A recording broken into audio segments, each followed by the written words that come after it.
5.4 साक्षरता रेट असलेल्या काळात नवसानं लेकरं होत नाही, त्यासाठी दवाखान्यात जावं लागतं. हा जो तुकारामाचा जो विचार आहे, हा क्रांतिकारी विचार गाडगेबाबांनी त्या काळामध्ये. बुद्धा एवढी उंची नसेलही गाडगेबाबाला कदाचित, पण बुद्ध नावाच्या एका वृक्षाची फांदी गाडगेबाबा निश्चित आहे.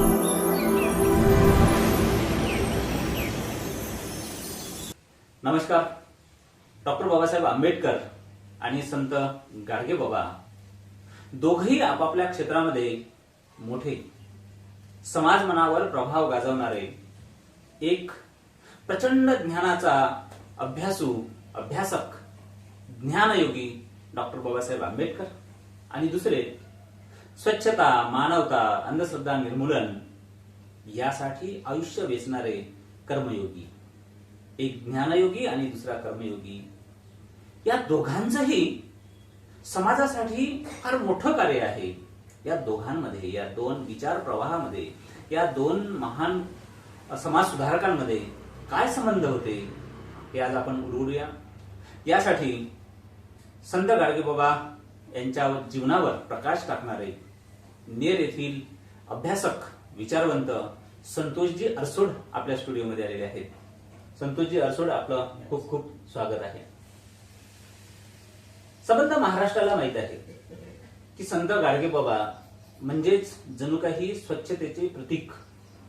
स्वच्छता, अंधश्रद्धा निर्मूलन, समाज जागरण या शब्दाला पर्यायी जर कोणता शब्द देता येईल तो म्हणजे गाडगे महाराज. आणि दुसरीकडे नॉलेज ऑफ सिम्बॉल, ज्ञानाचं प्रतीक म्हणजे डॉक्टर बाबासाहेब आंबेडकर. दोघांचंही समाजाच्या उत्थानासाठी मोठंच कार्य आहे. पण तरीही दोघांमध्ये जो सहसंबंध होता, दोघं जेव्हा एकत्र यायचे, भेटायचे, तेव्हा एक ज्ञानयोगी आणि दुसरा कर्मयोगी यांच्या मिलाफातून हा महाराष्ट्र घडलेला आहे. यावर आज आपण प्रकाश टाकूया.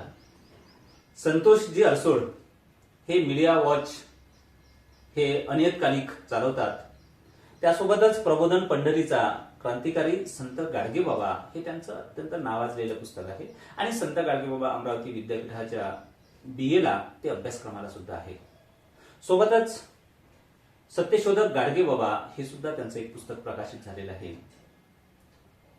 लोकमत यवतमाळ शाखेचे ते उपसंपादक म्हणून त्यांनी काम पाहिलेलं आहे. फुले आंबेडकरी शाहू या विचार प्रवाहासाठी, या चळवळीसाठी ते काम करतात. एक परिवर्तनवादी कार्यकर्ता म्हणून समाज त्यांच्याकडे पाहतो. या पार्श्वभूमीवर आपण समजून घेऊया डॉक्टर बाबासाहेब आंबेडकर आणि संत गाडगेबाबा यांमधला सहसंबंध. सर, निश्चितच हे दोन्ही माणसं फार मोठी आहेत आणि त्यापैकी संत गाडगेबाबांच्या कार्यावर आपण अत्यंत अभ्यासू पद्धतीने ग्रंथाच्या माध्यमातून प्रकाश झोत टाकलेला आहे. मला हे सांगा सर की गाडगेबाबा आणि डॉक्टर बाबासाहेब आंबेडकर खरं म्हणजे दोन क्षेत्रामधले दोन वेगवेगळे पैलू आहेत, वेगवेगळे माणसं आहेत, तरीही ते एकत्र आले. हा त्यांचा जो एकत्र येण्याचा जो योग म्हणा किंवा ते केव्हा एकत्र आले असं आपल्याला सांगता येईल का? खरं म्हणजे डॉक्टर बाबासाहेब आंबेडकर आणि संत गाडगेबाबा त्यांच्या वयामध्ये 15 वर्षाचा फरक आहे. गाडगेबाबा 15 वर्षांनी मोठे आहे. परंतु या दोनही महापुरुषांना जी प्रस्थापित जी पार्श्वभूमी असते तसल्या प्रकारची पार्श्वभूमी नाही. म्हणजे ही कुठलीही सामाजिक सांस्कृतिक पार्श्वभूमी नसताना ही दोनही महामानव या देशामध्ये तयार झाली. हे त्यांच्या दोघांच्या व्यक्तिमत्वातला एक महत्वाचा पैलू आहे असं मला सातत्यानं वाटत आलं. आता त्यांची भेट कधी झाली? भेटी खूपदा झालेल्या आहेत. म्हणजे कुलाबाला ते भेटायला गेले गाडगेबाबा बाबासाहेबांना. शंकरराव खरं त्याचे साक्षीदार आहेत. बाबासाहेब दादरच्या महाजनी हॉस्पिटलमध्ये गाडगेबाबांना भेटायला गेले, त्यावेळेस कर्मवीर भाऊराव पाटील त्या ठिकाणी आहेत. एक माईसाहेबांसोबत बाबासाहेबांसोबत गाडगेबाबांचा फोटो आहे. म्हणजे हा जो संबंध आहे हा आपण काही ओढून ताणून आणतो. मुळात गाडगेबाबांचं वय बाबासाहेबांपेक्षा ते जरी सिनियर असले वयानं, हा. तरी पण दोघंही एका समान ध्येयानं समान हेतूनं समाजामध्ये काम करत होते हा. आणि दोघांचंही काम एकमेकांना पूरक होतं. हा. म्हणजे मला नवल वाटतं सर की जगातला सर्वश्रेष्ठ विद्वान म्हणून बाबासाहेबांना जगानं मान्यता दिली. हा. हा. म्हणजे DSc बाराटला पर्यंतच्या बाबासाहेबांच्या पदव्या हा. आणि इतक्या मोठ्या पदव्या असलेला हा महामानव हा. कुठलाही वर्ग न शिकलेल्या गाडगे बाबांना सोबत घेऊन समाजाची चळवळ पुढे नेतोय. हा. अशा पद्धतीचे जे संबंध होते, हा. हे संबंध खूप दिवसापासूनचे होते हा. आणि ते बाबासाहेबांच्या महापरिनिर्वाणापर्यंत कायम होते. बिलकुल बिलकुल निश्चितच सर की एकीकडे बाबासाहेबांसारखा प्रज्ञासूर्य आहे आणि दुसरीकडे खराट्याचे बादशाह आहे. दोघांचेही कार्य समाजाच्या उत्थानासाठीच आहे आणि म्हणून निश्चितच दोघांमध्ये एकमेकांमध्ये आकर्षण असेलच. तुम्ही एक मुद्दा छान मांडलाय की दोघंही एकमेकांचा प्रचंड सन्मान करायचे, प्रचंड आदर करायचे. मला हे सांगा सर की निश्चितच बाबासाहेबांच्या कार्याने माणूस झपाटून जातो, त्या पद्धतीनेच बाबांच्याही कार्याने माणूस झपाटून जातो. तुम्हाला हे पुस्तक जे तुम्ही लिहिलं, प्रबोधन पंढरीचा क्रांतिकारी संत गाडगे बाबा, हे पुस्तक का लिहावं लागलं? गाडगे बाबांमध्ये असे तुम्ही कोणते गुण पाहिले की तुम्ही झपाटून गेले? मला गाडगेबाबाच्या अनुषंगानं एक सातत्यानं मला ती वेदना होती माझ्या मनामध्ये की गाडगे बाबा केवळ गाव झाडत होते. हा. हा. आपणही बोललात की ते खराट्याचे बादशाह होते. हा. साहजिक आहे, ते परंपरेनं ते हा. चालत आलेला तो शब्द हा. आहे. हा. परंतु गावं झाडण्यापेक्षा लोकांच्या मनामधल्या ज्या काही जातीविषयक प्रथा परंपरा ज्या असतील हा. त्या सगळ्याच्या सगळ्या खोडून काढण्याचं काम कीर्तनाच्या माध्यमातून आणि कृतीच्या माध्यमातून त्याने केलेलं आहे. बिलकुल. म्हणून बाबासाहेबांना जसं आपण दलितांचे कैवारी असं म्हणून बाबासाहेबांचं जे मोठं काम आहे बहुजन समाजासाठी, हा. म्हणजे इथल्या स्त्रियांसाठी असेल, इथल्या कामगारांसाठी असेल, हा. इथल्या सर्वहारा शोषित जो समाज हा. आहे या समाजासाठी बाबासाहेबांनी काम केलेलं असताना सुद्धा हा. बाबासाहेबांना एका समाजापुरतं लिमिटेड करण्याचं जे काम हा. इथल्या प्रस्थापित एका वर्गानं केलं आहे, हा. ती इमेज आता अलीकडच्या काळामध्ये आपण खोडून काढतो. हा. बिलकुल. आणि म्हणून सर्वसमावेशक बाबासाहेब आहेत. हा. आणि म्हणून गाडगे बाबा केवळ खराट्याचे बादशाह नव्हते, हा. हा. परंतु गाडगे बाबांनी समाजामध्ये विज्ञानवादाची पेरणी केली. बिलकुल. He was scientific saint. हा. म्हणजे he was not only the wandering saint असं एक वाक्य हा. आलं. हा. म्हणजे ते काही एवढे भटकणारे संत नव्हते. हा. He was practical and scientific saint. हा. म्हणजे बुद्धानं जो विज्ञानवादी दृष्टिकोन या देशामध्ये दिला, हा. त्या पद्धतीचा विज्ञानवादी दृष्टिकोन अशा समाजामध्ये गाडगे बाबांनी पेरण्याचं काम केलं हा. ज्या वेळेला समाज शिक्षणापासून दूर होता. हा. म्हणजे 1905 मध्ये तो काळ आहे त्यांचा तो प्रबोधनाचा. हा. त्यावेळेस वराडचा साक्षरता रेट 5.4 आहे. बापरे. 5.4 साक्षरता रेट असलेल्या काळात हा. नवसानं लेकरं होत नाही, हा. त्यासाठी दवाखान्यात जावं लागतं. हा. हा जो तुकारामाचा जो विचार आहे, हा. हा क्रांतिकारी विचार गाडगे बाबांनी त्या काळामध्ये हा. हे केलाय. आणि म्हणून एकीकडे बाबासाहेब अस्पृश्यता निर्मूलनाची लढाई लढतायत. हा. म्हणजे बाबासाहेब 20 मार्च 1927 ला महाडच्या 14 तळ्यावर हा. हा. का जातात हा. की आम्ही, तो लढा काही केवळ पाणी पिण्याचा लढा बिलकुल नव्हता, नाही. तो केवळ आम्ही सुद्धा इतरांप्रमाणे माणसं आहोत, हा. हा माणसांना सन्मान देण्यासाठी बाबासाहेब महाडच्या 14 तळ्यावर 1927 ला हा. जातात. हा. या देशामधल्या गावकुसा बाहेरच्या माणसाला अस्पृश्यतेचे चटके कसे भोगावे लागत असतील, हा. बाबासाहेबांनी ते भोगलेलेच आहेत. म्हणूनच बाबासाहेब महाडच्या 14 तळ्यावर गेले. बिलकुल. प्रतिकात्मक असेल महाडचं 14 हा. तळ. हा. हा. अनेक तळ्यांवरती बंदीच होती. इथं जिथं जनावरांना बंदी नाही, इथं माणसांना बंदी होती. बिलकुल. म्हणून बाबासाहेब त्या काळातलं एक सुशिक्षित नेतृत्व असल्यामुळे त्या काळामध्ये ते पुढे आलं. तुम्हाला सांगतो सर, हा. 1905 ते 1917 हा जो पिरियड आहे 12 वर्षाचा, हा. हा गाडगे बाबांच्या आयुष्यातला महत्वाचा पिरियड आहे. हा. म्हणजे बुद्ध जसे गृहत्याग करतात, सगळं सुख असताना बुद्ध घराच्या बाहेर पडतात. अनेक विचारवंतांना पडलेला प्रश्न आहे. जसं तुम्ही गाडगेबाबांचा विज्ञानवाद सांगितला, तो बुद्धापासून तर मग तुकारामापर्यंत आणि तुकारामापासून तर मग गाडगेबाबांपर्यंत आलेला आहे. तुम्ही आता त्या प्रश्नावर उत्तरावर आले होते की गाडगेबाबांचा जो गृहत्याग आहे, अनेक विद्वानांना एक प्रश्न पडलेला आहे. जेव्हा बुद्ध आणि गाडगे महाराज यांच्या गृहत्यागाचं साम्य पाहिलं जातं, तेव्हा बऱ्याच लोकांना असं वाटतं की गाडगे महाराजांनी बुद्धासारखा गृहत्याग केला का? तुम्हाला काय वाटतं? बुद्धा एवढी उंची नसेलही गाडगे बाबाला कदाचित, हा. पण बुद्ध नावाच्या एका वृक्षाची फांदी गाडगे बाबा निश्चित आहे. बिलकुल. म्हणजे सर तुम्हाला सांगतो, सगळी परिस्थिती चांगली आहे हा, ना. हा. मामाच्या घरी राहत होते ते, हा. सगळी शेती वगैरे त्यांनी दुरुस्त केलेली होती. हा. आणि अशी एक वेळ येते की नाही की हे हा सगळंच्या सगळं बदललं पाहिजे. हा. इथली शोषणवादी व्यवस्था, म्हणजे शोषणवादी म्हणजे कुठली, सावकार शोषण करतायत, हा. पुजारी अध्यात्माच्या नावावरती शोषण करतायत, हा. महिला बुवाबाजीला बळी पडतायत. हा. हे सगळंच्या सगळं चित्र म्हणजे बुद्धांनी काय सांगितलं की समाजामध्ये दुःख आहे, हा. त्याची कारणं सुद्धा आहेत हम्म. आणि त्याच्यावर उपाय सुद्धा बुद्ध सांगतात. हा. हा. गाडगे बाबांनी गृहत्याग करत असताना त्यांचा जो गोविंद आहे हा. तो आईच्या पोटात होता. हो, हो. म्हणजे गर्भवती पत्नी असताना हा. हा महापुरुष, म्हणजे त्यावेळेस व्हायचे होते ते महामानव, समजा डेबूच होते, डेबूजी हा, हा. झिंगराजी हा. जाणून घर सोडून जातात. हा. कशासाठी? एका नव्या सत्याच्या शोधासाठी. हा. बुद्ध ज्या कारणानं जातात हम्म. की जगामध्ये दुःख आहे, समाजामध्ये दुःख आहे, त्याची कारण आहेत आणि त्याची उपाय सुद्धा आहेत. हम्म.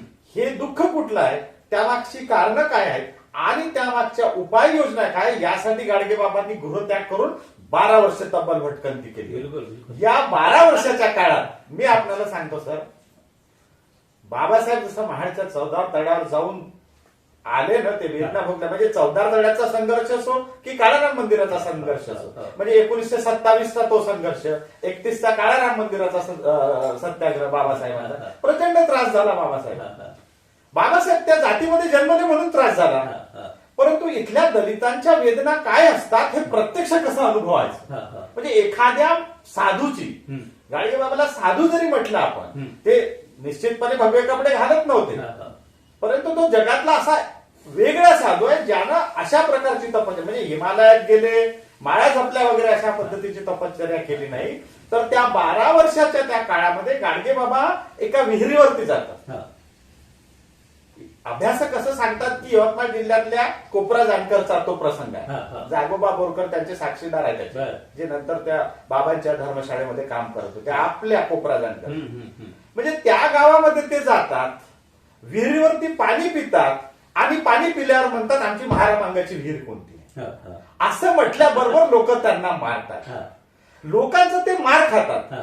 गाडगे बाबा मार खाण्या इतपत कच्चा माणूस नाहीच आहे, कारण सावकारासोबत जेव्हा त्यांचं भांडण होतं त्यावेळेस ते तर सावकाराच्या सगळ्या माणसांना ते परतून एकटे गाडगे बाबा लावतात. परंतु विहिरीवरती स्वतःची जात धोबी असताना आपली जात महारमांग सांगून महारमांग समाजाला त्या काळातल्या ज्या वेदना होत होत्या त्या वेदना कशा असेल त्या प्रत्यक्ष भोगायसाठी गाडगे बाबा, म्हणजे त्या काळातला डेबू लोकांचा मार खातो आणि त्या ठिकाणी डेबू डिकासतो.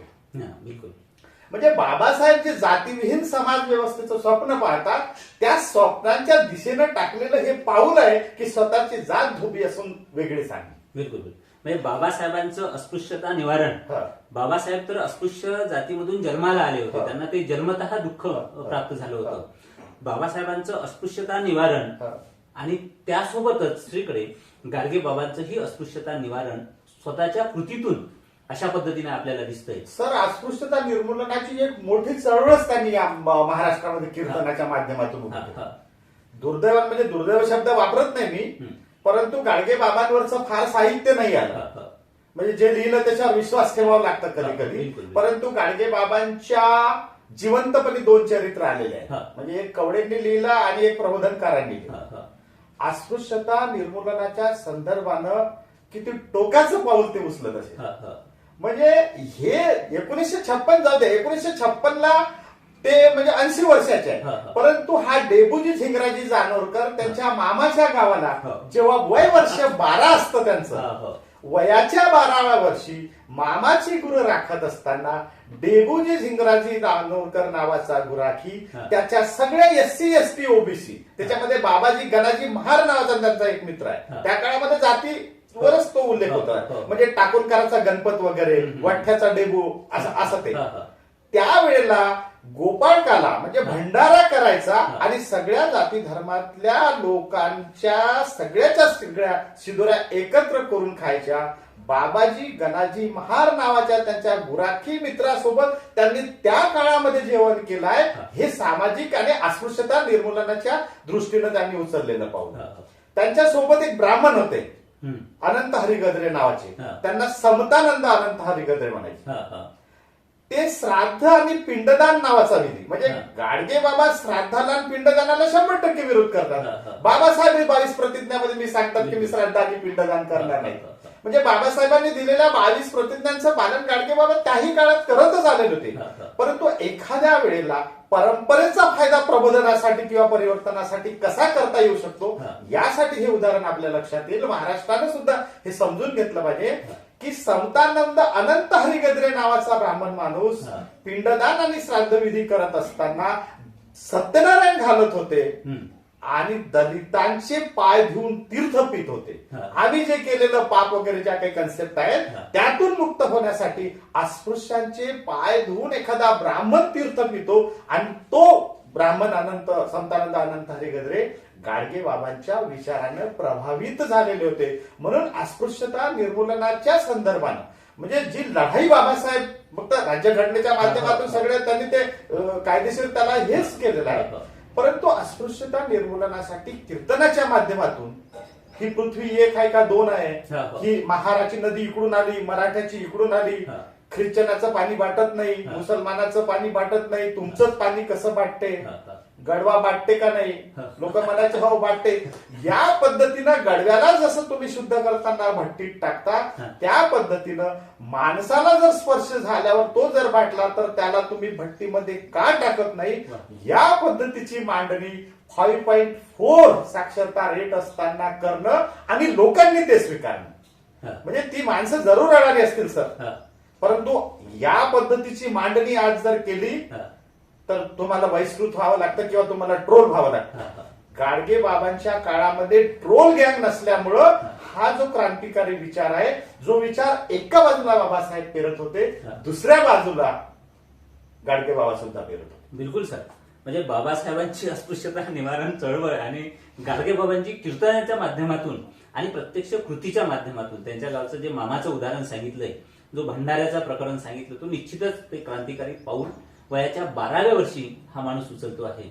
मला एक सांगा सर की डॉक्टर बाबासाहेब आंबेडकरांना एक मोठी विचार परंपरा त्यांनी मिळवली, मग ती बुद्धापासून येणारी आहे. बुद्ध, शाहू, फुले, कबीर, आंबेडकर इथपर्यंत आंबेडकरांपर्यंत ती परंपरा येते आहे. जर शोधायचीच असली आणि गाडगे बाबांच्या एकूणच विचारावर प्रभाव शोधायचा असला तर आपण कोणती परंपरा शोधाल? खरं म्हणजे गाडगे बाबांनी तर काही पुस्तकं वाचलेले नाहीत किंवा कुठले छोटे मोठे कीर्तन वगैरे ऐकलेले होते, परंतु त्यांच्यावर जो खरा प्रभाव दिसतो मला तो वारकरी परंपरेचा आहे.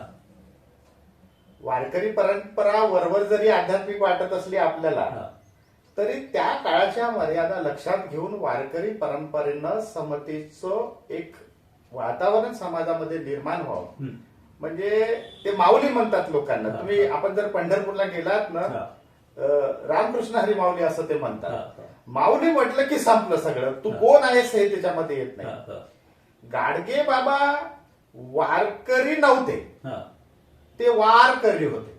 म्हणजे ते पंढरपूरला विठोबाच्या दर्शनासाठी गेलेच नाही, ते कधी गेले पंढरपूरला, परंतु पंढरीचा पांडुरंग हा लोकांमध्ये शोधण्याचं काम. म्हणजे धर्मग्रंथांमध्ये अडकलेलं ज्ञान त्यांनी कीर्तनाच्या माध्यमातून वेगळ्या पद्धतीनं लोकांना सांगितलं आणि देव सुद्धा लोकांमध्ये शोधण्याचं काम त्यांनी त्या काळामध्ये केलेलं आहे.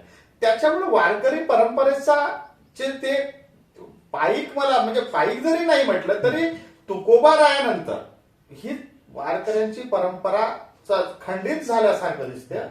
त्या परंपरेमध्ये कीर्तनाच्या नावावर पोट भरणारे कीर्तनकार तयार झाले. म्हणजे तुकोरामांचा एक अभंग घ्यायचा, ज्ञानोबा माऊली म्हणायचा आणि प्रचंड मानधन घ्यायचं, या पलीकडे कुठल्याही कीर्तनकारांनी वारकरी परंपरेला पुढे नेलेलं नाही. परंतु गाडगे बाबा पंढरपुरामध्ये जात असताना त्या ठिकाणी अस्पृश्यांचे जे हाल होत होते वारकऱ्यांचे, त्यांना त्यातून मुक्त करण्यासाठी 1917 मध्ये तिथे चोखा मेळा धर्मशाळा काढतात. म्हणजे एखाद्या धर्मशाळेमध्ये अस्पृश्यांची व्यवस्था करावी आणि त्याला नाव चोखा मेळ्याचं द्यावं, याचा अर्थ चोखोबाशी त्यांचं कुठंतरी नातं आहे. त्यांचं नातं कुठंतरी मला नामदेवांशी दिसतं. आणि तुकाराम आणि कबीर या दोनही महापुरुषांचा विचार अत्यंत ताकदीनं त्यांनी कीर्तनामधून पुढे नेला आहे. आणि म्हणून वारकरी परंपरेत ला पुढे नेणारे गाडगे बाबा, दुसऱ्या बाजूनं वैज्ञानिक दृष्टिकोन म्हणजे जी मांडणी फुल्यांनी केली, म्हणजे शेतकऱ्यांचं शोषण करणारा जो वर्ग आहे त्या वर्गाचं पितळ उघड पाडण्याचं काम गाडगे बाबांनी केलं. महात्मा ज्योतिराव फुले विद्येविना मती गेली, मतीविना नीती गेली, नीतीविना गती गेली असं म्हणत होते. गाडगे बाबांनी महात्मा ज्योतिराव फुल्यांचा हाच विचार कीर्तनाच्या माध्यमातून शिक्षणाचं महत्व प्रतिपादित करत असताना पुढे नेलेला आहे. म्हणजे आपण जसं म्हणता की त्यांच्यावर कुठल्या परंपरेचा प्रभाव आहे, मला असं वाटतं की वारकरी परंपरा आणि सत्यशोधक चळवळीला पुढे नेण्याचं काम या काळामध्ये कुठल्या महामानवानं नेलं असेल तर ते गाडगे बाबांनी. निश्चितच सर, निश्चित. आणि जेव्हा आपण गाडगे महाराज आणि डॉक्टर बाबासाहेब आंबेडकर यांच्यामधला दुवा शोधण्याचा प्रयत्न करतो, यांच्यामधलं साम्य शोधण्याचा प्रयत्न करतो, तेव्हा लक्षात येतं की तुम्ही म्हटल्याप्रमाणे वारकरी संप्रदायाचा प्रभाव, मग तुकाराम असेल, चोखाळमेळा असेल, नामदेव असेल, यांचा प्रभाव गाडगे बाबांच्या विचारांवर होता. वाचलं असेल नसेल वाचलं, पण एकूणच मानवतावादी जो विचार होता या संत परंपरेमधल्या काही संतांचा, तो इकडे दिसतोय. आणि दुसरीकडे डॉक्टर बाबासाहेब आंबेडकर सुद्धा म्हणतात की ज्ञानेश्वरी आणि तुकाराम गाथा हे 2 ग्रंथ जर सोडले तर बाकीचे ग्रंथ मला वाचण्यासाठी जे संत साहित्य आहे ते फारसे त्याच्यामध्ये इंटरेस्ट दाखवत नाही. अशा पद्धतीने या 2 ग्रंथांना, आणि मग जनता असेल, बहिष्कृत असेल, मुकनायक असेल, यांच्या शीर्षकावर डॉक्टर बाबासाहेब आंबेडकर संतवचन लिहायचे. त्यामुळे डॉक्टर बाबासाहेब आंबेडकरांनी संत साहित्यामधली जी विधायकता आहे, जी पुढे जाऊन गाडगे बाबांनी जोपासली आणि व्यक्त केली, त्या दोघांमधलं हे मला वाटते साम्य आहे. आणखी एक मुद्दा सांगा सर, की संत गाडगे बाबा, गाडगे बाबांच्या समोर संत ही उपाधी लागलेली आहे, आणि इकडे डॉक्टर बाबासाहेब आंबेडकर, म्हणजे बाबासाहेब आंबेडकरांसमोर डॉक्टर हा शब्द लागलेला आहे. डॉक्टर हा ज्ञानामधला, विज्ञानामधला, आणि अनेक पदव्यांचा आपण उल्लेख केलेला आहे. म्हणजे डॉक्टर बाबासाहेब आंबेडकर हे विज्ञानवादी होते, विज्ञानामधले होते, आधुनिक शतकाचे ते प्रवासी होते, विलायतेमध्ये शिकलेले. आणि गाडगे बाबा हे संत होते. संत ही उपाधी साधारणतः धार्मिक आहे. या पार्श्वभूमीवर गाडगे बाबांचा देव आणि आंबेडकरांना अपेक्षित असलेल्या माणसांमधला देव काय सांगाल सर? बाबासाहेबांनी या देशाला संविधान दिलं, आणि हे संविधान देत असताना मला संत साहित्याचा आधार मिळाला असं ते बाबासाहेब म्हणाले होते की त्याचा फायदा मला झाला. म्हणजे संतांनी जो समतेवादी दृष्टिकोन पेरण्याचं काम केलं, म्हणजे रविदास असतील, कबीर असतील, तुकोबाराय असतील, या संतांनी मानवतेसाठीची लढाई उभी केली. अस्पृश्यता निर्मूलनाची असेल, अभिव्यक्ती स्वातंत्र्याची असेल, म्हणजे कबीराचं भांडण असेल किंवा तुकोबाचं भांडण असेल, अभिव्यक्ती स्वातंत्र्याचंच भांडण, या सगळ्या गोष्टींना एक सुरक्षित असं कवच बाबासाहेब भारतीय संविधानामध्ये देतात. म्हणजे अस्पृश्यता वगैरे आपल्याला आर्टिकल 15, 17 आपल्याला माहिती आहे.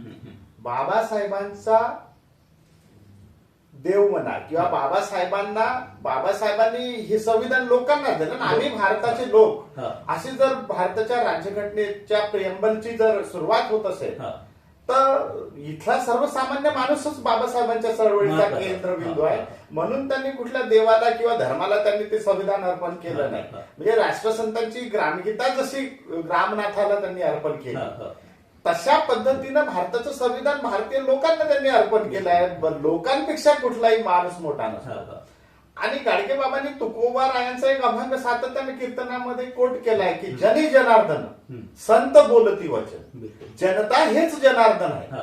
जनतेला जनार्दन समजूनच गाडगे बाबा त्या काळामध्ये काम करताना आपल्याला दिसतात. आणि म्हणून बाबासाहेब लोकांना जसं महत्व देतात किंवा लोकांच्या कल्याणाचा जसा विचार राज्यघटनेमध्ये ते उद्धृत करतात किंवा त्या सुरक्षा प्रदान करतात किंवा एकूणच चळवळीमध्ये लोकांच्या पलीकडे आणि मानवी मूल्यांचं उन्नयन करण्यासाठी बाबासाहेब लोकांना प्रमुख किंवा त्यांना आधार वाटतात. आणि गाडगे बाबांनी सुद्धा त्यांचा देव, त्यांनी जे काही देव नावाची कन्सेप्ट असेल ती लोकांमध्येच बघितलेली मला दिसते. बिलकुल बिलकुल सर.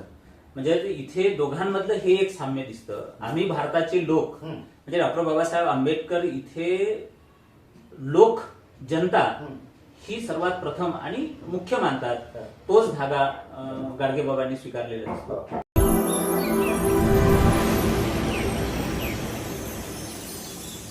मला एक दोघांमधला अनुबंध सांगा सर, की गाडगेबाबा पंढरपूरला चोखामेळा धर्मशाळा बांधतात आणि ती धर्मशाळा डॉक्टर बाबासाहेब आंबेडकरांकडे सुपूर्द करतात. डॉक्टर बाबासाहेब आंबेडकर आपलं एक महत्वाचं पुस्तक, महत्वाचा ग्रंथ चोखामेळ्याला समर्पित करतात. हे दोघांमधलं संतांचं आणि विशेष करून चोखामेळा, त्यावेळेस नामदेव सुद्धा होते, म्हणजे नामदेवही मोठे या संत परंपरेमधले आहेत, पण चोखामेळा या दोघांमधला एक समान दुवा दिसतो. थोडं तेही सांगा. खरं म्हणजे चोखा बंडखोर आहे. चोखोबाची अख्खी फॅमिलीच बंडखोर. म्हणजे चोखोबाचा पोरगा आहे ना कर्म तो विठ्ठलाची लाच काढतो. म्हणजे आमची केली ही न याती, तुझं न काग न कळे श्रीपती, जन्म गेला उष्टे खाता, लाज नाही तुझ्या चित्ता. या पद्धतीची मांडणी कर्ममेळा त्यावेळेला करतो. सोयराबाई असेल, निर्मळाबाई असेल किंवा चोखोबा असतील, हे सगळेच्या सगळे संत परंपरा एकाच कुटुंबातले ते जे संत आहे. या संतांनी समतेसाठी म्हणजे विठ्ठलाला म्हटलंच त्यांनी की आम्हाला का अधिकार देत नाही. म्हणजे जे भांडण बाबासाहेबांचं 14 तळ्याच्या पाण्यासाठी होतं तेच भांडण विठ्ठलासोबत चोखोबाचं आहे. परंतु हा चोखोबा दलित आहे, हा बंडखोर आहे. नामदेव ढसाळ चोखोबाला आद्य विद्रोही म्हणतात. विद्रोह केलेलाच आहे चोखोबानं, परंतु हा विद्रोह इथल्या व्यवस्थेला सहन झालेला दिसत नाही आणि म्हणून विठ्ठलाचा हार चोरल्याचा आरोप चोखोबावर. आणि चोखोबाला भक्तीचा अधिकार नाकारला जातो ही सल नामदेवांमध्ये आहे. आणि म्हणून गावाची भिंत म्हणजे एकीकडे जातीच्या भिंती तुटल्या पाहिजे म्हणून लढणारा चोखोबा गावाची भिंत बांधताना मरण पावतो. नामदेवाला याचा बदला घ्यायचा असतो. म्हणजे पंढरपूरचं जे वाळवंट आहे त्या वाळवंटामध्ये बुद्धाच्या समतेचा संदेश जर कुणी पुढे नेला असेल तर तो नामदेवांनी नेलेला. इथली सगळीच्या सगळी माणसं एक आहेत हे सूत्र तथागताचं पंढरपूरच्या वाळवंटामध्ये नामदेवांनी मांडलेलं आहे. आणि म्हणून हा शिंपी असलेला नामदेव चोखामेळ्याच्या मंगळवेळ्याला जातो आणि चोखोबाची हाड आणून पंढरपूरच्या महाद्वारात गाडतो. हे सामाजिक क्रांतीचं सर्वात मोठं पाऊल आहे असं मला वाटतं. ज्या चोखोबाला मंदिरात जाण्याची परवानगी नाही त्या चोखोबाच्या पायरीचं दर्शन घेतल्याशिवाय विठ्ठलाकडे जाता येत नाही ही व्यवस्था त्या काळामध्ये नामदेवांनी करून दिली. आणि नामदेवांचा आणि चोखोबाचा हा संबंध आहे. या संबंधाला 1917 मध्ये म्हणजे तिथं 12व्या शतकातली घटना असेल. 1917 मध्ये गाडगे बाबा पंढरपुरामध्ये ती चोखामेळा धर्मशाळा इथल्या अस्पृश्य वारकऱ्यांसाठी उभारतात आणि या धर्मशाळेमध्ये अस्पृश्य वारकऱ्यांच्या राहण्याची ते व्यवस्था करतात. पुढे काय होतं सर की आता एकीकडे बाबासाहेबांचं काम किंवा बाबासाहेबांसोबत भेटीगाठी गाडगे बाबांच्या व्हायच्या. म्हणजे बाबासाहेब कीर्तनात बसायचे, भायकाळ्याला ते बसले बिलकुल खाली बसले पोतं टाकून. इथं कीर्तन गाडगे बाबाचा इथं घाण असूच शकत नाही हा विश्वास त्यांना होता. मला वाटतं प्रत्यात्रे पण सोबत होते त्या दिवशी बाबासाहेबांसोबत. कुलाव्यालाही भेटी झालेल्या आहेत. ही जे 1917 जी चोखामेळा धर्मशाळा स्थापन केली गाडगे बाबांनी, या चोखामेळा धर्मशाळेच्या बाबत गाडगे बाबा वयाच्या शेवटच्या टप्प्यामध्ये म्हणजे 1949च्या दरम्यान थोडे अस्वस्थ होते की या धर्मशाळेचं आता काय करायचं. म्हणजे साने गुरुजीचं आंदोलन झालेलं आहे, दलितांना प्रवेशाचं ते सगळं झालेलं आहे, आता याचं काहीतरी केलं पाहिजे या धर्मशाळेचं. म्हणून ते अस्वस्थ असतात. आणि दादरला मुंबईला महाजनी हॉस्पिटलमध्ये ते असताना त्यांचे जे अनुयायी होते महानंद स्वामी त्यांना म्हणतात की मला बाबासाहेबांची भेट घ्यायची. असं म्हटल्यावर महानंद स्वामी गाडगेबाबांना सांगतच नाही, पटकन बाबासाहेबांच्या भेटीला जातात आणि बाबासाहेबांना निरोप देतात की गाडगेबाबा तुम्हाला भेटायची इच्छा व्यक्त करतायत. असं म्हटल्याबरोबर बाबासाहेब तडक. बाबासाहेब देशाचे कायदेमंत्री होते, त्यांना दिल्लीला जायचं होतं. त्यांना दिल्लीला जायचं आहे, त्यांचा एक एक मिनिट महत्वाचा आहे. अशा वेळेला महानंद स्वामींनी सांगितल्याबरोबर बाबासाहेब तडक निघतात आणि दादरच्या महाजनी हॉस्पिटलमध्ये येतात. सोबत 2 घोंगड्या आणतात बाबासाहेब. तिथल्या रूम मध्ये गाडगे बाबा आराम करत असतात. आल्याबरोबर गाडगे बाबा अवाक होतात की एवढा मोठा महापुरुष माझ्या भेटीला आले म्हणून. तर बाबासाहेब तुम्ही काय झाले, मीच येणार होतो तुमच्या भेटीला. नाही ठीक आहे, तुमची प्रकृती वगैरे ठीक राहत नाही पण मी आलो. बाबासाहेब स्वतःजवळची एक घोंगडी गाडगे बाबांना देतात, हे आथरायसाठी हे पांघरायसाठी. हा सगळा प्रसंग झाला म्हणजे कर्मवीर भाऊराव पाटील होते त्या दिवशी. गाडगे बाबा उशी खालून हात घालतात आणि एक कागद काढतात आणि त्या कागदावर स्वतःचा अंगठा वठवून घ्या असं सांगतात बाबासाहेबांना. ही जी चोखामेळा धर्मशाळा आहे, आपण जसे शिकलात तशी दलितांची पोरं शिकली पाहिजेत, यासाठी ही चोखामेळा धर्मशाळा आपण पीपल्स एज्युकेशन सोसायटीकडे मी तुम्हाला ट्रान्सफर करा यासाठी मी आपली भेट घेऊ इच्छित होतो. आणि तिथं गाडगे बाबा आपला अंगठा उमटवतात आणि ती चोखामेळा धर्मशाळा बाबासाहेबांच्या पीपल्स एज्युकेशन सोसायटीला देतात. त्याचं कारण असं आहे की इथला वर्ग, इथला अस्पृश्य वर्ग बाबासाहेबांसारखाच शिकला पाहिजे, ही त्या मागची भावना होती. त्यावेळेसचं वाक्य आहे गाडगे बाबांचं, लेख सुखात पडली तर बापांना काळजी राहा.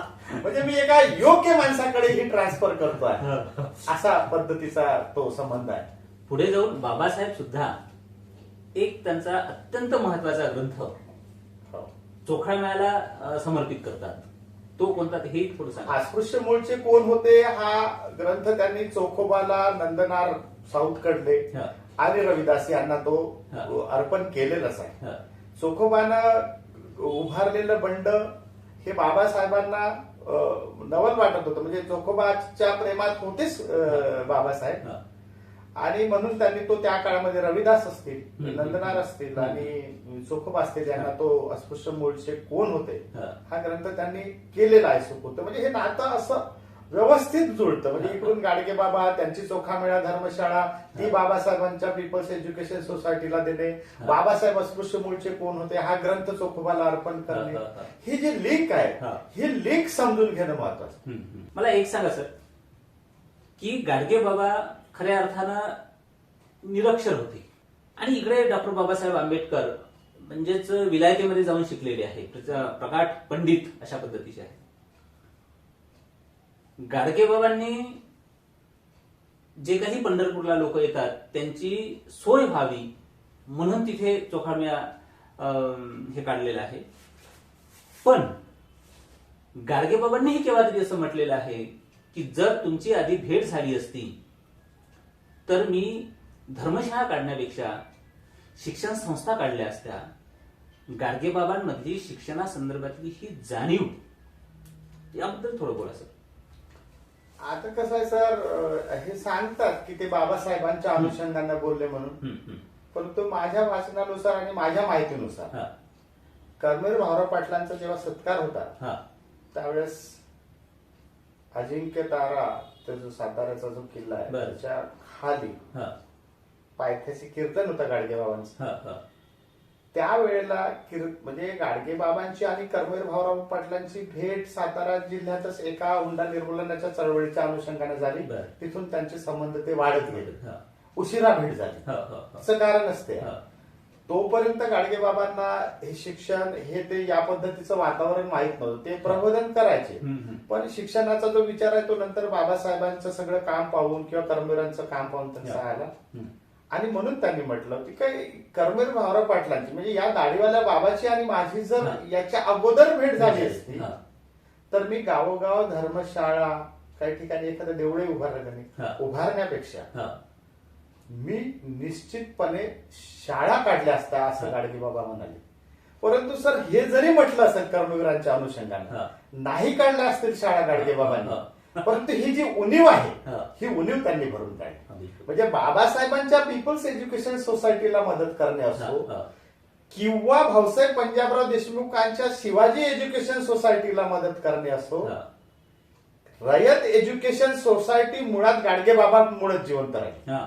ते जे शल्य आहे की मी नाही काढू शकलो त्या शल्याची भरपाई म्हणजे रयत एज्युकेशन सोसायटी बुडाली होती सर. जेव्हा खेरांनी जी ग्रँड बंद केली तेव्हा मुंबई राज्याच्या मुख्यमंत्र्याला भेटून गाडगे बाबा सांगतात की मारायचं असेल तर पाठीवर मार, पोटावर का मारतो. तो कर्मवीर भाऊराव पाटील गोरगरीब बहुजन समाजाचे लेकरं, शेतकऱ्याची लेकरं शिकवतात. त्याची शाळा जगली पाहिजे आणि ही शाळा जगली पाहिजे म्हणून ती ग्रँट तर पूर्ववत केलीच, परंतु कीर्तनामधून कर्मवीरांच्या रयत एज्युकेशन सोसायटीला मदत करा असं आवाहन ज्या वेळेला गाडगेबाबांनी केलं त्यावेळेस चेकची थप्पीच्या थप्पी लागली होती साताऱ्याला. कर्मवीरांनी निरोप दिला गाडगेबाबांना की खूप झालं की आता आपल्याजवळ पुढचे 10-20 वर्ष संस्था चालेल इतके पैसे जमा. म्हणजे बंडोगोपाळा मुकादम या माणसानं जेव्हा गाडगेबाबांकडे पैसे घेऊन आले गाडगेबाबाच्या कामाला मदत म्हणून 1 लाख रुपये त्या काळात, ते पैसे त्यांनी कर्मवीरांना द्यायला लावले. म्हणून ते जे शल्य आहे की मी नाही शाळा काढू शकलो, परंतु या पद्धतीनं शिक्षणाची व्यवस्था उभी करणारी जी माणसं आहेत त्या माणसांना सहकार्य करण्याचं काम गाडगेबाबांनी केलं. आणि म्हणून पुढल्या काळामध्ये त्यांनी अनेकांना म्हणजे जे गरीब पोरं आहेत शिक्षणापासून वंचित त्यांच्यासाठी सुद्धा काम केलेलं आपल्याला दिसेल.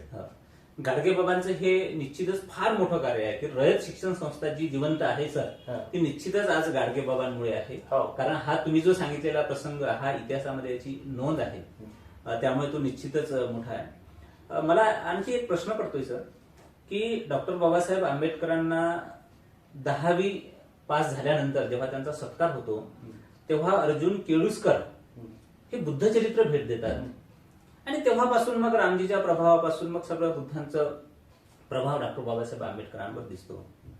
एकीकडे डॉक्टर बाबासाहेब आंबेडकर प्रचंड विद्या संपादन करतात, त्याचं परिशीलन करतात. त्यानंतर दुसरीकडे खुल्या विद्यापीठामध्ये शिकणारे आणि शिकवणारे बाबा गाडगेबाबा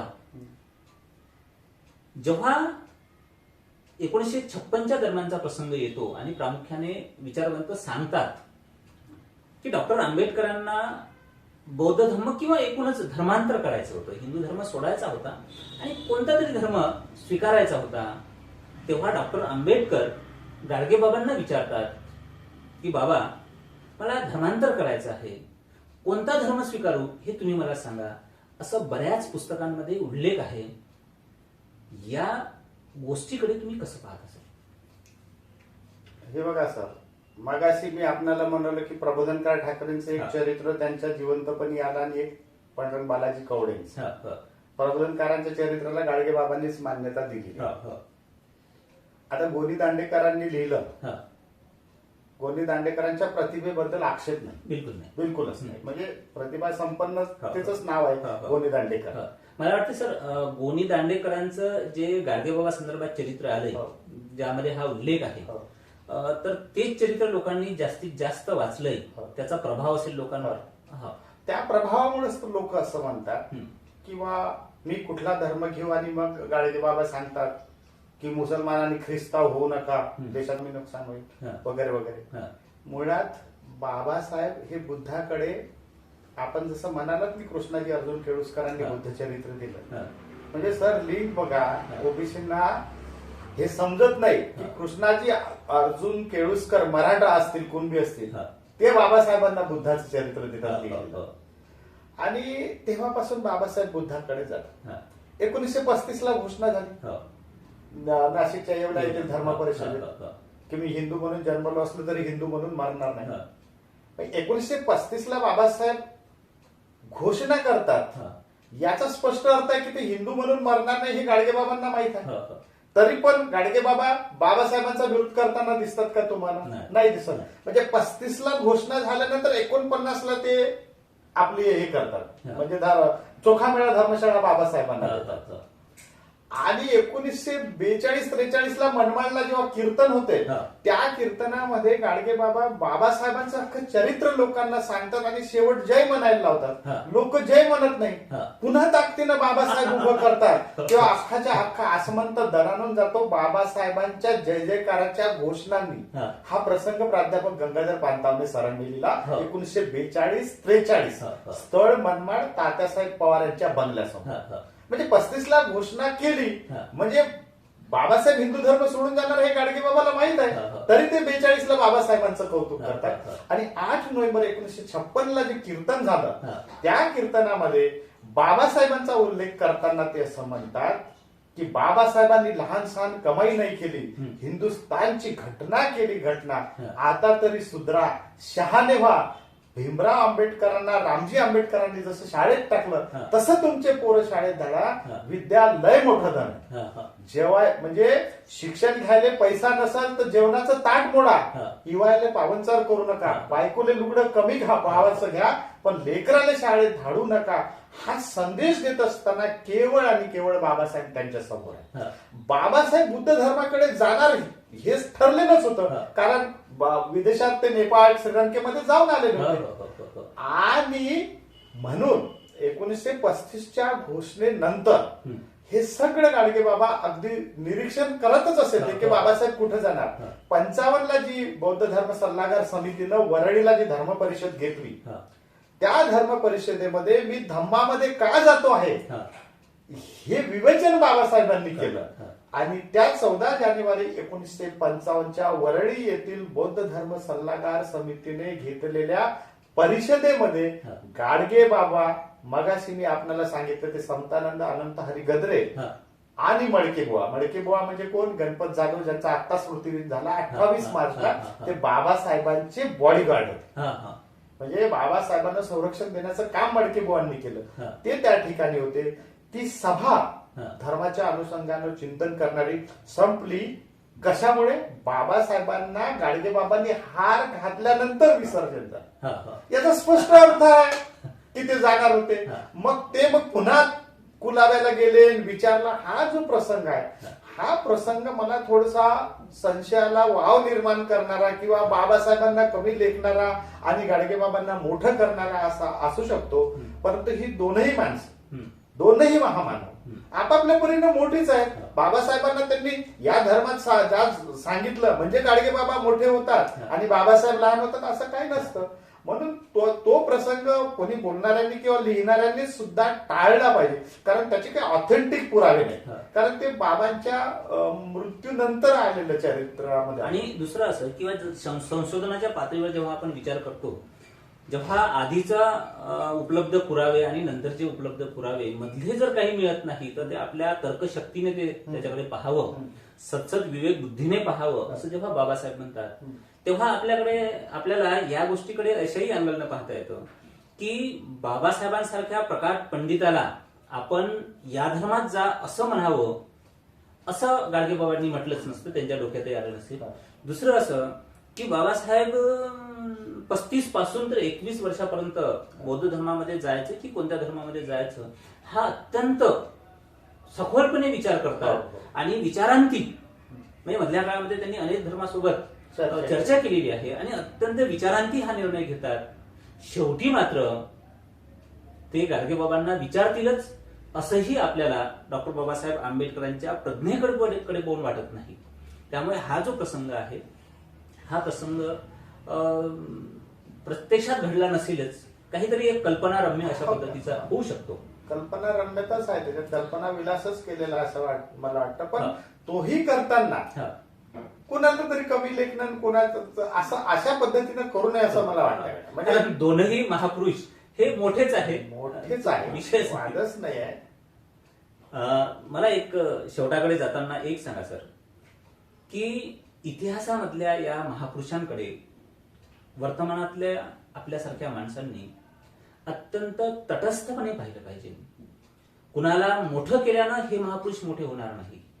सूर्या एवढी त्यांची उंची आहे, त्यामुळे आपल्यासारख्या पंथींनी, दिव्यांनी त्यांना प्रकाश दाखवण्याचं कारण नाही. ते ऑलरेडी मोठेच आहेत. आणि अशा वेळेस त्यांच्याबद्दल वर्तमानामध्ये काही गैरसमजुती घडू नये यासाठी अनेक अंगाने आपण त्याचं परिशीलन केलं पाहिजे त्या गोष्टींचं. असाच एक मुद्दा येतो, यामध्ये काय तथ्य आहे थोडं उलगडून दाखवा, की डॉक्टर बाबासाहेब आंबेडकर 6 डिसेंबरला त्यांचा महापरिनिर्वाण होतोय आणि मला वाटतं 84 वर्ष गाडगे बाबांचं वय झालेलं होतं, 80 वर्ष वय झालेलं होतं आणि आयुष्यभराचं परिश्रम त्यांनी केलेलं होतं, शरीर थकलेलं होतं. आणि 6 डिसेंबरला डॉक्टर बाबासाहेब आंबेडकरांचं महापरिनिर्वाण होतोय आणि पुढे जाऊन लगेच 14 दिवसानंतर गाडगे बाबांचं महापरिनिर्वाण होतोय. या संदर्भात काही अभ्यासक असे सांगतात की गाडगे बाबा डॉक्टर बाबासाहेब आंबेडकरांचं महापरिनिर्वाण झालं असल्यामुळे गाडगे बाबांना तो धक्का सहन झाला नाही आणि त्यामुळेच गाडगे बाबांचं महापरिनिर्वाण झालं असं जे सांगितलं जातं, याकडे तुम्ही कसे बघता सर? बाबासाहेबांच्या महापरिनिर्वाणाच्या धक्क्यामुळे गाडगे बाबांनी जेवण सोडलं किंवा त्यांचंही महापरिनिर्वाण झालं किंवा मृत्यू झाला असं जे म्हणतात, यामध्ये मला काही फार तथ्य वाटत नाही. ही घटना कधीची आहे? 6 डिसेंबर 1956 बाबासाहेबांच्या महापरिनिर्वाण. 8 नोव्हेंबर 1956 बांद्रा पोलीस स्टेशन समोर कीर्तन झालं गाडगे बाबांचं. त्या कीर्तनामध्ये ते काय म्हणतात की माहे मरण मले माझ्या डोळ्यानं दिसत. ही आपली शेवटची भेट आहे. याचा स्पष्ट अर्थ आहे की ते त्यांना त्यांचं मरण डोळ्यासमोर आहे का? कारण बाबांचं काय होतं, बाबांना डायबिटीस होता, जखमा सुकत नव्हत्या, पण ते उपचार घेत नव्हते ना, उपचाराला नकार देत होते. शेवटच्या काळात त्यांनी ते सलाईन वगैरे काढून फेकले. त्यामुळे 8 नोव्हेंबरला ते म्हणतात की हा आपली शेवटची भेट आहे. 10-12 दिवस अधिक जगले असते किंवा 2-4 महिने जगले असते, त्याच्याबद्दल वाद नाही. परंतु गोविंदा हा गाडगे बाबांचा एकुलता एक मुलगा आहे. त्यांच्या मृत्यूची बातमी सकाळी गावात आल्यानंतरही गाडगे बाबा रात्रीला कीर्तन करतात. म्हणजे गोविंदाचा मृतदेह सुद्धा त्यांना पाहायला मिळत नाही. तरी पण ते अविचल आहे, म्हणजे स्थितप्रज्ञ आहे त्या ठिकाणी. म्हणजे तसं जर त्या भाषेत सांगायचं झालं ते म्हणजे त्यांचा बिलकुल कंट्रोल ढासळत नाही. जाऊ द्या, म्हणजे आलं तर जावंच लागतं, निसर्गाचा नियम आहे. परंतु 6 डिसेंबर 1956 बाबासाहेबांच्या महापरिनिर्वाणाची बातमी जेव्हा गुरुदास ढेंबरे हे त्यांचे रायटर आहेत, पत्र लिहिणारे गाडगे बाबा, ते जेव्हा घेऊन येतात तेव्हा मात्र गाडगे बाबा हादरतात. म्हणजे पहिल्यांदा आयुष्यात रडले असतील ते की बाबा अजून काही दिवस जगायचं होतं, लय काम करायचं राहून गेलं. अशा पद्धतीची प्रतिक्रिया देऊन गाडगे बाबा रडले आहेत. आणि बाबासाहेबांचं कलेवर जेव्हा आलं मुंबईत, त्यावेळेला ते मला वाटतं हावडा एक्सप्रेसने इकडे आले, तर मग इकडेच त्यांचं दुसऱ्या म्हणजे 14 दिवसांनी त्यांचं सुद्धा निधन झालं गाडगे बाबांचं. परंतु ते दवाखान्यात तिकडे शहाकडे तिकडे अमरावतीला उपचार वगैरे चालू होते एरविनमध्ये वगैरे, पण त्यांनी उपचाराला काही साथ दिली नाही. आणि आपण जसं म्हणतो अन्नपाणी सोडलं वगैरे, तसं काही नाही. मृत्यूच्या दिवशी म्हणजे 20 डिसेंबरला जेव्हा चांदूर बाजारला गेले तेव्हा तिथल्या एका कार्यकर्त्याला सगळ्या सवंगड्यासाठी भाकरी आणायला लावल्या. एक घास खायची त्यांची इच्छा सुद्धा असेल. त्याच्यामुळं येताना मग त्यांचं महापरिनिर्वाण झालं गाडगे बाबांचं सुद्धा. त्याच्यामुळे बाबासाहेबांच्या जाण्याचा शॉक वगैरे बसलेला नाहीये. त्यांची तब्येतही तशीच होती. परंतु बाबासाहेब अशा वेळेला जायला पाहिजे नव्हते, हा शॉक होता. कारण हा देश मला बौद्धमय करायला, म्हणजे मी त्या वाक्याचा अर्थ लावताना असा लावतो की लय काम करायचं राहून गेलं म्हणजे कोणतं काम आहे. हा देश मला बौद्धमय करायचा आहे, हे जे स्वप्न होतं बाबासाहेबांचं, म्हणजे खरा बुद्ध मला लोकांना सांगायचं आहे, हे जे स्वप्न होतं बाबासाहेबांचं, हेच लय काम करायचं राहून गेलं बाबासाहेबांच्या या अकाली जाण्यामुळं, असा अर्थ त्याचा घेतला तर फार काही बिघडणार नाही किंवा फार याचं त्याला लावल्यासारखं ते होणार नाही आणि आवश्यकताही नाही. असं जाणून बुजूनही लावू नये. पण लय काम करायचं राहून गेलं म्हणजे इथला ओबीसी असेल, इथल्या दलित असेल, इथल्या स्त्रिया असतील, यांच्या शोषणाचे सगळेच्या सगळे साखळदंड तोडणारा एक महापुरुष अकाली गेला, अशी भावना गाडगे बाबांची असू शकते त्या विधानामध्ये. कारण दोघांमधला जो संबंध होता तो प्रचंड आदराचा होता, सन्मानाचा होता. म्हणजे एकीकडे प्रचंड शिकलेला माणूस निरक्षर असलेल्या माणसाला जो आदर द्यायचा, आणि इकडे बाबा असलेले गाडगे बाबा बाबासाहेबांचा जो आदर करायचा, हे आदराची जी दोघांमधली भावना आहे, त्या भावनेतून निश्चितच की गाडगे बाबांना बाबासाहेबांच्या मृत्यूची जी झळ पोचली तर ती निश्चितच पोचली, हाही भाग महत्वाचा आहे. विवेकाने आपण पुढे जाऊया आणि महापुरुषांनी जे काही कार्य केलंय ते जातीविहीन होतं, मानव मुक्तीचं होतं, मानव कल्याणाचं होतं. हा मानव त्यांनी आपल्या विचाराच्या कार्याच्या केंद्रस्थानी ठेवलेला आहे. त्या मानवाकडे आपण विवेकाने पाहूया. हा जर आपण बोध घेतला या महापुरुषांमधून तर निश्चितच डॉक्टर बाबासाहेब आंबेडकर असेल, गाडगे बाबा असेल, यांच्या कार्याला कुठेतरी चांगलं फळ आलं असा त्याचा अर्थ होईल. सर, डॉक्टर बाबासाहेब आंबेडकर आणि गाडगे बाबा या दोघांमधला जो समन्वय आहे, दोघांनी दोन वेगवेगळ्या पातळ्यांवर काम केलेलं आहे, पण तरीही दोघांचंही कार्य एकच कसं होतं हा अत्यंत महत्वाचा विचार आमच्या प्रेक्षकांना सांगितला आहे आणि दोघांमधला समन्वय, यामधला अनुबंध उलगडून दाखवला. आपल्या अभ्यासपूर्ण वाणीला साहित्य संवादचा सलाम आहे. आपण एक चांगल्या विषयावर अत्यंत अभ्यासपूर्ण मुलाखत दिली, त्याबद्दल साहित्य संवाद YouTube चॅनल माध्यमातून आपले खूप खूप आभार. धन्यवाद.